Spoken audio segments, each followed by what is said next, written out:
India और Switzerland भी सिफारती सतह पर अब आप देखेंगे आइंदा दिनों में एक अलग किस्म की कशमकश होगी, एक जंग होगी, क्योंकि दोनों के दरमियान तातुल शुरू हुआ है और रिश्तों में कड़वाहट भी आप कह सकते हैं ये उस वक्त, क्योंकि स्विट्जरलैंड की जानिब से जो भारत को मोस्ट फेवर्ड नेशन का दर्जा दिया गया था वो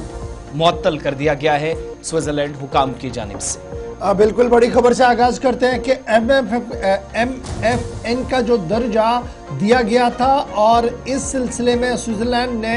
एक बड़ा फैसला लिया है और नेस्ले मामले को लेकर भारत और स्विट्जरलैंड के बीच सियासत तेज हो रही है और स्विट्जरलैंड की तरफ से फिलहाल भारत को दिए जाने वाले मोस्ट फेवरेट नेशन का दर्जा जो है वापस ले लिया है और इस तरीके से डबल टैक्सेशन जो DTA का जो मद भारत के साथ थे वो ख़त्म कर दिए गए। दिसंबर 11 को याद होगा कि स्विस फाइनेंस डिपार्टमेंट की तरफ से ये साफ कर दिया गया था कि सुप्रीम कोर्ट ऑफ इंडिया ने जो मामलात हाथ में लिए हैं नेस्ले को लेकर वो कहीं ना कहीं उन्हें तस्लीम नहीं है, जिसके बाद से ये मामला चल रहा था और फिलहाल रात देर गई ये खबर सामने आई कि स्विट्जरलैंड की हुकूमत की तरफ से यह फैसला लिया गया है कि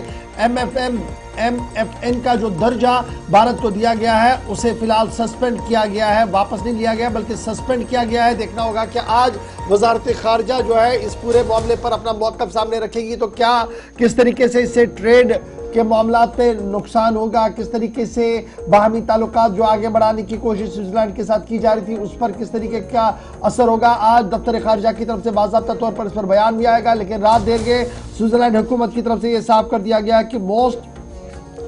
फेवरेट नेशन स्टेटस जो भारत को दिया गया था वो फिलहाल सस्पेंड कर दिया गया है और हमारी खबरों और इतलात के मुताबिक ये पूरा मामला सुप्रीम कोर्ट के उस फैसले के बाद आया है जो नेस्ले केस को लेकर रूलिंग सुप्रीम कोर्ट की तरफ से दी गई थी, उसके बाद ही ये मामला सामने आया, जिसके बाद स्विट्जरलैंड ने फिलहाल मोस्ट फेवरेट नेशन का दर्जा भारत को जो दिया था इसे फिलहाल सस्पेंड करने का फैसला ले लिया है और इससे तिजारत पर एक बड़ा असर जो है वो पड़ सकता है। माहिरीन इक़्तिसादियात का पहला रद्द-ए-अमल जो है वो इस तरीके से सामने आया है। तो फिलहाल आने वाले दिनों में और फिलहाल चंद घंटों के अंदर अंदर मजीद तफसीलात इस पूरी खबर पर सामने आएंगी कि क्यों ये मोस्ट फेवरेट नेशन का जो स्टेटस है ये किस तरीके से होता है और किस तरीके से तिजारत और दीगर मामलात पर इसका असरअंदाज अब होना है, क्योंकि स्विट्जरलैंड का एक तरफा फैसला तब सामने आया है जब नेस्ले के मामले को लेकर सुप्रीम कोर्ट का एक बड़ा फैसला जजमेंट सामने आया था और अब ये फैसला स्विट्जरलैंड की तरफ से लिया गया है।